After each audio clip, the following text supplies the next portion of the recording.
yang tidak ada kandungan tomat putihnya. Gitu. Jadi itu sudah resmi dirilis oleh Badan POM.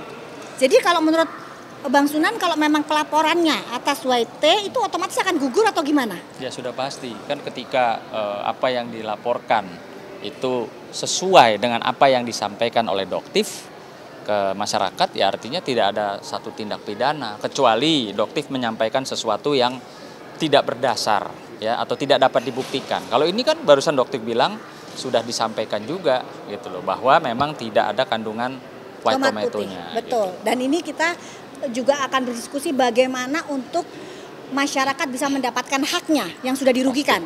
Jadi seperti apa? Karena sudah jutaan masyarakat yang membeli produk tersebut dengan iming-iming dari Richard bahwa produk tersebut ada kandungan tomat putihnya. Ya, betul. Kita tunggu ya guys ya, Bapak jadi ya. mungkin saya sampaikan, kalau orang melapor harus bisa membuktikan.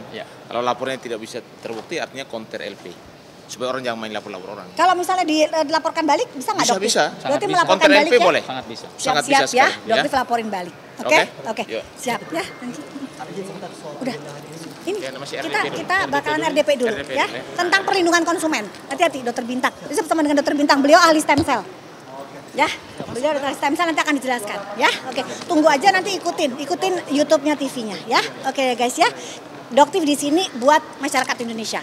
Kita lihat ya, apakah bisa Doktif meminta pertanggungjawaban dari para owner-owner skincare. Ingat ya, ini adalah Dewan Perwakilan Rakyat. Bukan Dewan Perwakilan Rahma, Dewan Perwakilan Reza, Dewan Perwakilan Richard, bukan. Ini adalah gedung Dewan Perwakilan Rakyat. Oke ya guys ya, doain Doktif. Insyaallah. Apa aja untuk perkara ini? Perkara ini? Akan ada dengarkan dari pihak DPR. Akan ya benar, rapat dengar pendapat dan Doktif bakalan melakukan unboxing. Oke ya guys ya, tungguin ya. Unboxing sesuatu. Iya dong pastinya, unboxing. Ini dari live streaming. Boleh disebutkan namanya? Enggak ditutup ya nanti ya di sini ya. Nah, di sini beli dari live streaming Godeskin by Athena. Jadi di sini ada Godeskin by Athena Richard P. Sumatera Selatan, Palembang. Jadi Dokter membelinya pada saat beliau sedang live, sekitar seminggu yang lalu.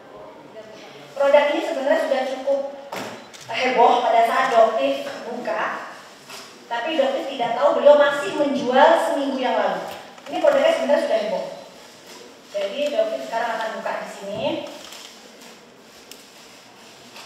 dan ternyata ini isinya, guys. Oh, isinya sudah berupa strip. Jadi strip seperti kalian lihat ya. Jadi sudah berupa strip. Di sini ada strip, ada 5. Mungkin seandainya Prof. Tatra atau Badan POM mungkin ada di sini bisa memberikan keterangan apakah ini diperbolehkan. Karena ini tidak ada kotak, tidak ada komposisi, tidak ada pabrik, tidak ada nomor izin edar. Kosongan, polosan. Nama obatnya biasanya kehidupannya itu ada. Tidak ada. Tidak ada, semuanya ini hanya seperti ini saja. Jadi itu polosannya gitu ya? Polosan seperti ini. Ada nama obatnya? Ada tulisan WT. Oke. Jadi ini ada 5 ya, karena memang Dokter belikan satu itu ada 5. Ini hanya seperti ini dibungkus ya. Seperti ini tadi kita bisa lihat semua. Oke. Siapa 5 ya? Oh iya, ini satu lagi di dalam. Ada satu lagi 5, karena belinya. Nih, ternyata benar 5. Oke, 5. Dan ini adalah produk yang sempat Dokter hebohkan di bulan kisaran bulan apa? November atau Desember, Dokter lupa tepatnya. Ini adalah WT yang pada saat itu cukup menghebohkan masyarakat Indonesia. Kenapa? Karena ini adalah produk yang lebih ke penjualan stiker kepala pimpinan. Jadi sebenarnya seperti ini. Jadi ini adalah yang dijual, dilaporkan, diizinkan di Badan POM itu hanya bentuk seperti ini kemasannya. Dan ini cukup membuat heboh masyarakat Indonesia karena ini sudah terjual jutaan pieces. Jadi kemudiannya berapa? Ini dijual 1.500.000. Ya. ya. Fungsinya apa? Fungsinya di sini klaim dari iklannya memutihkan dan mencerahkan kulit, memutihkan seluruh badan, membantu menghilangkan flek hitam, mencerahkan lipatan. Nah, bahayanya di sini mengandung tomat putih. Nah, di sini ternyata Bapak pimpinan teman-teman tidak ada kandungan tomat putih dan sudah disampaikan oleh press release Badan POM. Dan ternyata kita lihat isinya ya, Bapak pimpinan. Ternyata isinya adalah sama. Jadi ini dengan ini adalah produk yang sama. Tetapi Richard membuang boxnya dan masih menjual dalam bentuk sasetan seminggu yang lalu. Itu waktu, sorry, Mbak Estu. Oke ya. Jadi sebenarnya yang kotak ini dengan yang ini sama isinya. Betulnya Bapak mungkin saksi. Ya, izin. Waktu apa? Dr. Richard Lee itu waktu live jualan itu, yang ditunjukkan di live-nya itu bentuk yang kotak putih atau yang ini? Yang ada saatnya seminggu yang lalu ini, betul. Berarti memang yang ditunjukkan kepada masyarakat sudah bentuknya strip seperti itu ya? Betul. Oke. Tetapi di e-commerce-nya ada nomor NA-nya. Izin pimpinan. Doktif, Richard Lee melakukan pelaporan kepada Doktif. Betul. Sudah dipanggil, Doktif? Betul. Jadi, jangan sampai jadi ini kita misalnya kedua loh ya. Ya, jadi sudah dipanggil. Jelas ya? Sudah dipanggil, betul. Harusnya hari ini, cuma dokter sudah melampirkan penundaan di hari Jumat. Oke. Sudah. Dokter kooperatif sekali kok. Jadi ini adalah produk yang sama. Jadi sebenarnya saya tidak tahu apa maksudnya dari Richard, apakah untuk menghabiskan stok atau apa, tapi yang jelas penjualan seperti ini dilarang oleh Badan POM karena saya membeli tidak tahu isinya apa dan tidak ada NA-nya. Dan ternyata NA-nya itu sama dengan produk yang ada di kotak ini. Tahun 1999. Jadi memang sudah harus direvisi karena tidak sesuai lagi dengan perkembangan yang ada untuk perlindungan konsumen, terutama di era digital seperti ini dan era globalisasi di mana arus barang itu bisa keluar tanpa sekat-sekat yang kadang nih nggak jelas antar batas negaranya begitu ya, barang ekspor, impor dan seterusnya. Sehingga perlindungan terhadap konsumen itu menjadi sangat penting gitu. Dengan 4 prinsipnya yang diamanahkan dari resolusi PBB adalah pertama, hak atas keselamatan dalam mengonsumsi barang dan jasa. Kedua, hak atas informasi yang benar, jelas dan jujur mengenai kondisi dan jaminan barang dan atau jasa. Ketiga, hak konsumen untuk didengar pendapat dan keluhan atas barang dan jasa yang digunakan. Dan yang keempat, hak memilih barang dan atau jasa supaya tidak terjebak pada monopoli perdagangan. 4 prinsip ini menjadi penting. Nah, juga di dalam namanya Panja, Panitia Kerja ini kita mengawali dengan menerima masukan dari berbagai pihak khususnya konsumen. Dan hari ini adalah pihak-pihak mereka yang terlibat dalam industri skincare ya. Nanti akan ada memanggil konsumen di sektor lainnya juga.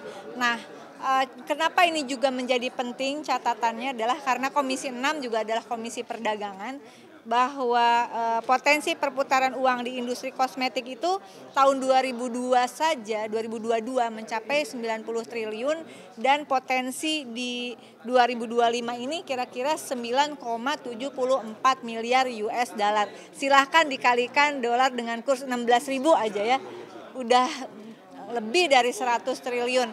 Namun ini potensi yang juga harus diimbangi dengan perlindungan dan keselamatan konsumen tentu saja begitu.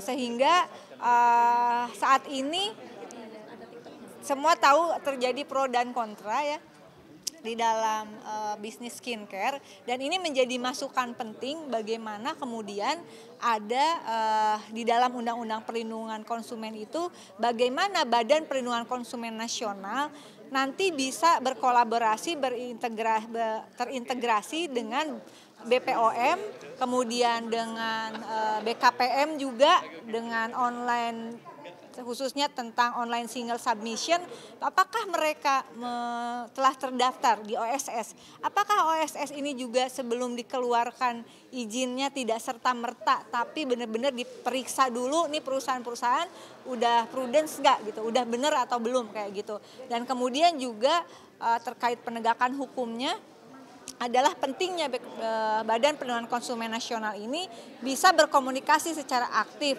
dengan LPSK, dengan kepolisian dan yang lain-lain begitu. Nah, sehingga kalau untuk yang kasus sekarang skincare, maka tadi sudah menjadi kesimpulan rapat adalah bahwa Komisi 6 DPR RI mendukung atau mendesak Badan Perlindungan Konsumen Nasional untuk segera berkomunikasi dengan Lembaga Perlindungan Saksi dan Korban agar mereka yang tadi prinsip mendengar keluhan dan sebagainya para konsumen ini menyuarakan hal-hal positif di dalam persoalan industri skincare, jangan sampai kemudian malah mengalami intimidasi, somasi dan seterusnya. Sehingga perlu ada langkah cepat dari BPKN untuk segera ke sekali lagi Lembaga Perlindungan Saksi dan Korban.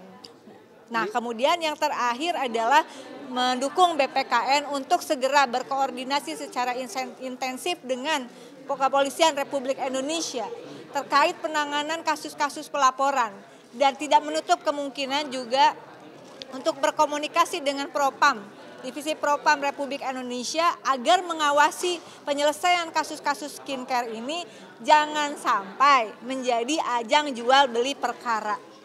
Jangan sampai, tidak menuduh ya. Pada awalnya gimana tadi? Itu teteh yang merasa resah dengan keluhan publik hingga akhirnya teteh yang mengajukan kepada pimpinan untuk enggak, memang dipanggil, nanti ada bergilir juga industri yang lainnya. Begitu. Ini karena atas keresahan masyarakat selama ini. Ya, dan ini adalah menurut saya awal yang bagus di awal periode 2024-2029 DPR RI, bagaimana suatu pembahasan undang-undang itu diawali dengan mendengarkan keluhan masukan dari masyarakat terkait, sehingga tidak ujug-ujug kayak abrakadabra langsung keluar undang-undang begitu dalam proses hitungan hari.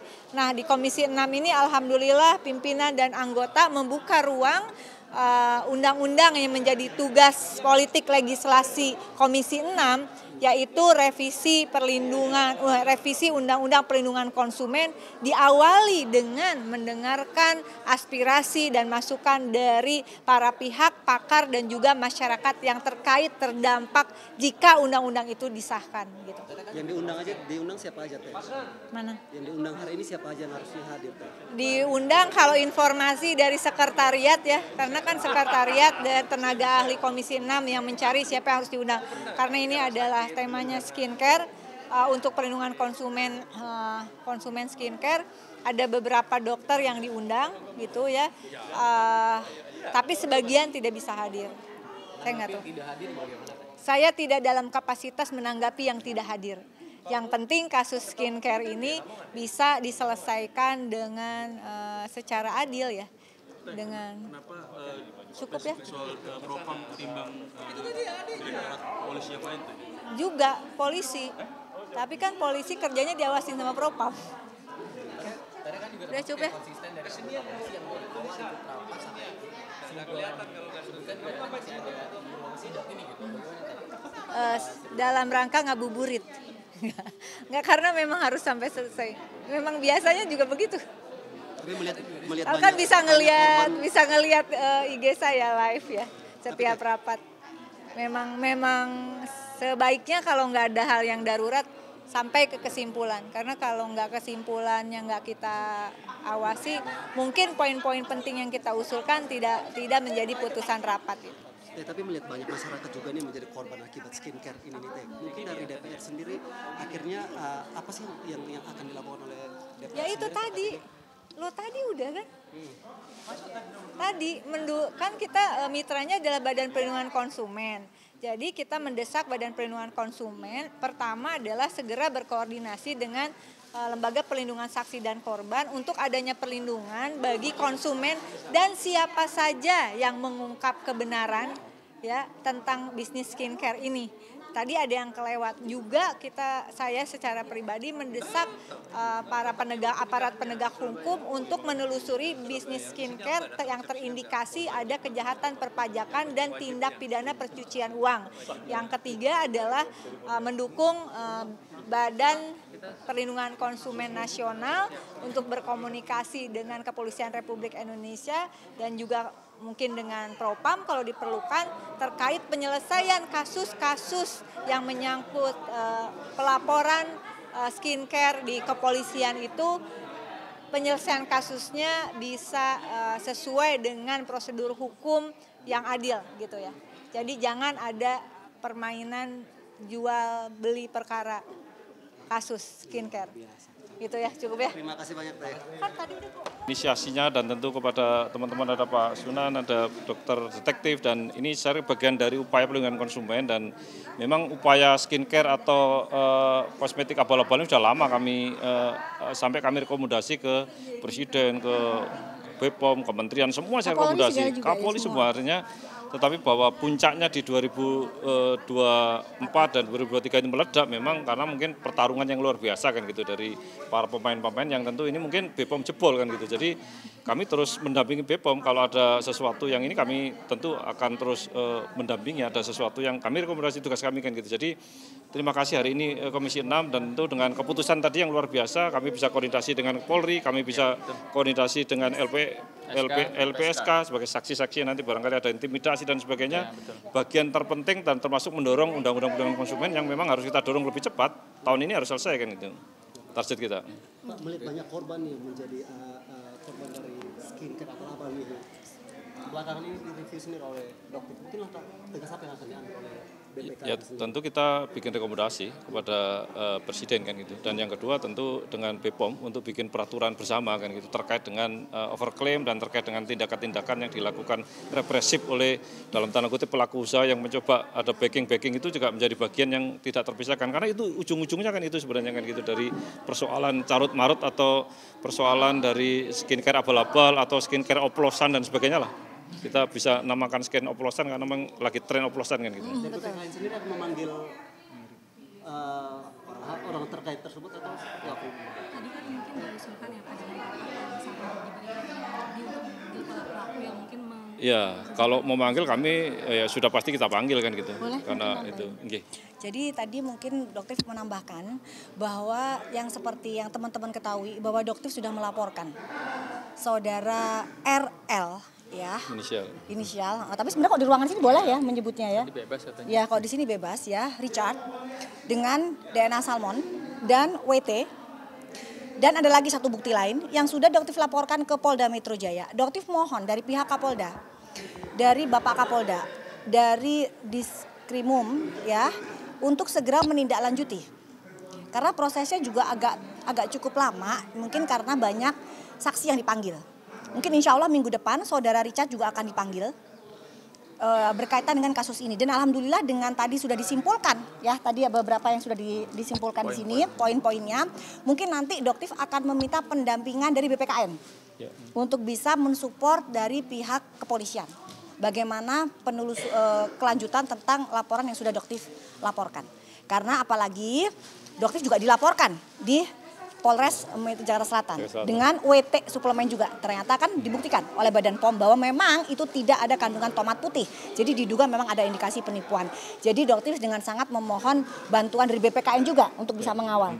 Gitu ya Bapak ya. Jadi kita lihat. Dan hari ini kami akan segera deklarasi dengan Pak Sunan terkait dengan advokat pelindungan konsumen. Kita akan bergerak dengan advokat-advokat dan beliau kita tunjuk sebagai ketua umum untuk membuat jaringan lebih luas sehingga agregasi kami di lapangan juga semakin kuat dan kewenangan advokat tentu besar kan gitu. Saya sedang mendengar pendapat hari ini, apakah BPKN akan memanggil para pelaku usaha yang merugikan masyarakat? Kami tiap hari memanggil pelaku usaha kan gitu, tetapi kan tidak bisa menyangsi. Yang bisa menyangsi adalah BPOM kan gitu. Jadi panggilan-panggilan, klarifikasi, bagaimana hanya seperti itu dan kita rekomendasi sifatnya. Tetapi untuk sampai ke penindakan ya tentu kita koordinasi dengan BPOM. Itu masih kewenangan kami. Maka hari ini kita dengan undang-undang ini kita berharap kita punya kewenangan lebih, punya penyidik, punya bisa memanggil, bisa menutup, pakai apapun sampai ke urusan-urusan pidana kan gitu. Izin Ketua. Monggo. Seperti paparkan terkait hasil rapatnya ya. Jadi begini ya, di sini justru dijadikan momentum atau masyarakat khususnya kita semua bisa melihat bahwa ya para pengusaha skincare yang jelas-jelas diundang resmi ya oleh Komisi 6 DPR RI pada hari ini tidak ada satupun yang hadir. Ya, ada apa? Pertanyaannya ada apa? Ini jelas membuat satu tanda tanya besar. Baik, dari tadi juga teman-teman Pak Ketua Komisi 6 tadi menyampaikan, pimpinan sidang, terus anggota juga Komisi 6 juga tadi mempertanyakan, kenapa hari ini undangan resmi dari DPR yang bisa dikatakan wakil rakyat yang ingin mengetahui produk-produk yang mereka jual sebagai pengusaha skincare, kenapa tidak hadir hari ini? Ya, itu benar-betul sangat-sangat disayangkan dan membuat satu pemikiran yang negatif akhirnya. Kalau memang mereka tidak bermasalah secara mengikuti aturan, kenapa mereka nggak hadir hari ini? Betul. Saya baca ada beberapa pengusaha terkenal ya, pengusaha skincare terkenal. Richard Lee dan Sheila Sofia, mungkin Dok sebutkan saja ya. Tapi jadi mungkin bisa gini Dok. Ada undangannya. Bisa Richard gini. Lee dengan alasan beliau keluar kalau negeri. dibilang Sheila Sofia, mungkin dia tidak merasa karena itu bukan namanya dia. Tapi itu ada nama panggungnya dia. Oh, nama panggungnya. Betul, Nah, itu jelas diundang. Tapi kenapa hari ini ya harusnya dengan semangat, sama-sama bersemangat untuk ayo buka-bukaan dan membenahi diri kalau memang ada satu peristiwa yang dilanggar begitu ya Pak. Betul, Pak Ketua. Tapi kenapa nggak hadir? Kenapa tidak hadir? Gitu. Kalau memang ingin menanyakan reseller mungkin di sini saatnya. Gitu ya. Kan ingin menanyakan di mana reseller yang dokter bisa mendapatkan barang MC tersebut karena beliau menanyakan di mana dokter mendapatkan reseller. Kenapa Anda tidak datang pada saat Anda sudah diundang di sini? Dan untuk Richard juga saya sampaikan jika memang Anda adalah benar, jika apa yang Anda omongkan adalah fakta, seharusnya Anda bisa mengundur lah paling tidak ke luar negeri itu untuk bisa memberikan penjelasan ke publik. Karena white tomato yang Anda jual itu sudah terjual jutaan dan itu jumlahnya kalau dirupiahkan triliunan. Jadi bisa kita bayangkan berapa kerugian masyarakat dan seharusnya Anda bisa mempertanggungjawabkan itu ke depan masyarakat dan juga menjelaskan kepada beliau Pak Mufti sebagai Ketua BPKN karena ini akan terus berlanjut. Doktif tidak akan diam sampai kamu bisa mempertanggungjawabkan semua yang sudah kamu lakukan ke masyarakat bertahun-tahun kita.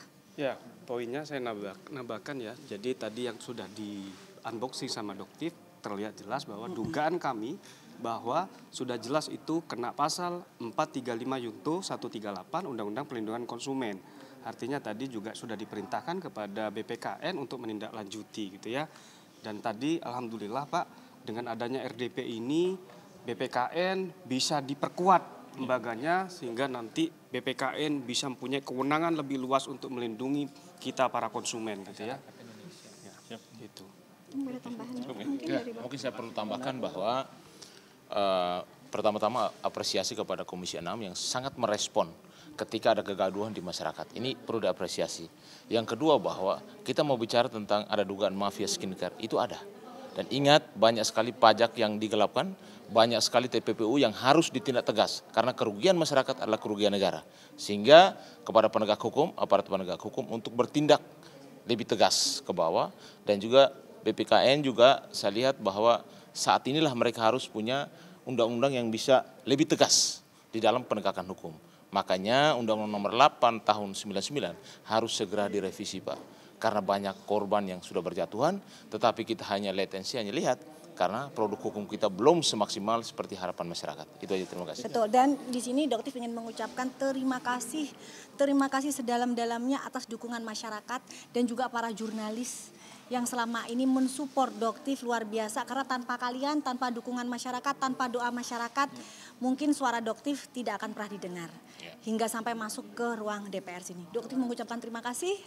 Hanya Allah yang bisa membalas semua, teman-teman. Makasih. Yang berikut Doktif dilaporin dan kita siap untuk mendampingi. Kita tunggu laporan, kita akan tunggu panggilannya. Yang jelas Doktif berusaha untuk kooperatif. Cuman kemarin memang panggilannya Doktif melampirkan surat untuk pengunduran pemeriksaan, tanggal pemeriksaan. Jadi bukan mangkir ya. Di sini Doktif tekankan, Doktif tidak mangkir, tapi Doktif sudah mengirim surat penundaan karena kan hari ini Doktif datang ke sini. Jadi Doktif menunda untuk tanggal berikutnya. Tapi yang di sini Doktif ingatkan bahwa saudara Richard, istrinya itu pun juga dipanggil ke Polda, tetapi sampai sekarang belum juga mendatangi Polda Metro. Tapi udah ada jadwal lagi nggak sih Mbak? Mungkin terkait kan sudah itu tanggal berapa? Itu sudah diatur sama tim lawyer. Doktif tanggalnya nggak pasti karena banyak banget juga yang harus Doktif BAP ke Polda. Jadi untuk tanggal sudah diatur sama mereka. Bisa mungkin kemungkinan minggu depan mungkin atau? Mungkin bisa minggu ini paling kayaknya tuh kemungkinan minggu ini atau awal minggu depan kayaknya. Ada tanggalnya soalnya Doktif nggak hafal. Gitu ya sayang. Tapi ini mungkin kronologinya gimana sih Mbak? Kan ini kan disebut juga dugaan ITE-nya itu karena apa namanya? Salah satunya ya karena WT itu. Salah satunya itu ya, tapi kan Doktif tidak pernah ya, nah yang namanya menyebutkan nama, khasnya nama itu kan tidak pernah. Jadi memang, dan sekali lagi Doktif beritahu ke masyarakat ya, yang Doktif sampaikan itu fakta, data. Jadi kalau misalnya mereka ada yang tersinggung dengan pencemaran nama baik, itu Doktif tidak bisa dikenakan pasal itu jika itu adalah suatu fakta. Ya itu akan gugur dengan apalagi untuk menyelamatkan masyarakat banyak. Misal Doktif menyampaikan WT, Dokter Nanang coba di sini, Dokter Nanang, mohon sebentar ke sini yuk. Misal nih, ya atau misalnya kalau WT udah biasa, udah akhirnya Badan POM merilis ya. Misal, silakan Dokter Nanang. Enggak apa-apa, itu enggak, Dokter Bintang udah pulang. Misal nih ya, Doktif datang ke klinik DRL di Palembang. Pada saat itu Doktif menanyakan soal mini stem cell. Nah, mini stem cell yang mereka katakan ada stem cell dengan jumlah yang kecil. Ya, oke, itu udah kebenaran. Ada saksinya, ada chatnya, semuanya lengkap. Ya, padahal tidak ada yang namanya stem cell itu berbentuk mini. Nah, mungkin Dokter Nanang bisa menambahi seperti apa? Tadi udah dijelaskan oleh Dokter Bintang selaku pakar dari stem cell dan rekayasa jaringan bahwa memang definisi stem cell ini sering disalahgunakan dan bisa menyesatkan konsumen. Jadi tidak ada istilah mini stem cell sebenarnya. Jadi harusnya kita sebagai pelaku industri estetik atau jasa perawatan, kita harus jujur dengan apa yang dimasukkan. Bukan berarti melarang untuk stem cell, bukan melarang inovasi stem cell atau melarang atau menjatuhkan bisnis atau usaha orang lain, tapi jadilah pebisnis yang amanah, apalagi dokter, jujur apa yang disuntikan ya itu yang sesuai dengan apa yang dimasukkan. Jadi pada saat itu dikatakan mini stem cell itu adalah stem cell. Ya. Padahal setelah kita cecar ternyata mengakui bahwa itu bukan stem cell, tapi itu adalah sekretom. Ya, itu sekretom sama nggak Dok dengan mini stem cell? Dengan stem cell. Nah, tadi kan udah dijelaskan sama Dokter Bintang mungkin bahwa belum itu beda. Teman-teman di sini pengen tahu. Ya, jadi sekretom ya sekretom. Sekretom itu adalah metabolit dari stem cell, jadi bukan stem cell. Gitu ya, dan itu harganya juga tidak mahal. Paling tidak kita 2,5 juta sampai 3 juta biasanya di klinik. Tapi beliau ngecas itu sekitar 15 juta dengan alasan itu adalah stem cell dalam porsi yang kecil.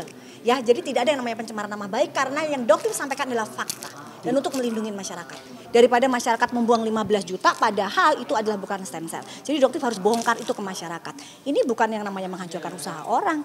Ini adalah membuka. Nah, diduga seperti itu. Gitu. Jadi makanya Dokter siap. Nanti penyidik yang akan melakukan, dan apalagi tadi kita sudah ada bikin kesimpulan ya, udah ada. Jadi dari BPKN nanti mungkin kita akan didampingi BPKN. Karena mereka sudah mulai menyerang baik kliniknya Dokter Nanang, baik reputasinya Doktif, pribadinya Doktif, pribadi Dokter Nanang. Mereka berusaha menghancurkan dari segala sisi. Karena mereka mempunyai budget buzzer yang unlimited. Ya, sedangkan Doktif sama sekali kenal aja enggak. Yang paling senjatanya Doktif cuma masyarakat yang masih berpikiran secara sehat sama jurnalis. Dan Allah. Yang Allah pasti itu. Ya. Itu adalah dasar, itu adalah kekuatan Doktif, yaitu Allah Subhanahu wa taala. Seperti dibilang backingannya Doktif siapa? Hanya Allah Subhanahu wa taala. Jadi terima kasih juga buat jurnalis yang luar biasa karena jurnalis ini kan netral gitu. Jadi bisa berpikir secara netral. Dengan sedang ramainya ini adalah para konsumen ya. Terus muncul kemarin lagi heboh terkait dugaan pemerasan, itu gimana Dok menanggapinya? Kalau misalnya emang terkait, Dokter tidak akan datang di sini. Itu aja jawabannya ya. Dokter bisa hadir di sini dengan kondisi yang sangat santai seperti yang teman-teman lihat. Berarti kita serahkan semuanya ke penyidik. Tapi ya. akan melaporkan balik seseorang yang menuding dokter melakukan Itu biar jadi rahasianya Doktif ya. Jadi Doktif no comment ya. Di sini Doktif no comment Ya, aja ya. apalagi dengan penggiringan opini yang luar biasa Iya, ya. penggiringan dengan opini. Jadi lebih baik dimana-mana. Doktif no comment karena Iya. nanti dibilang oh panik. Kan kalian tahu kan seperti apa.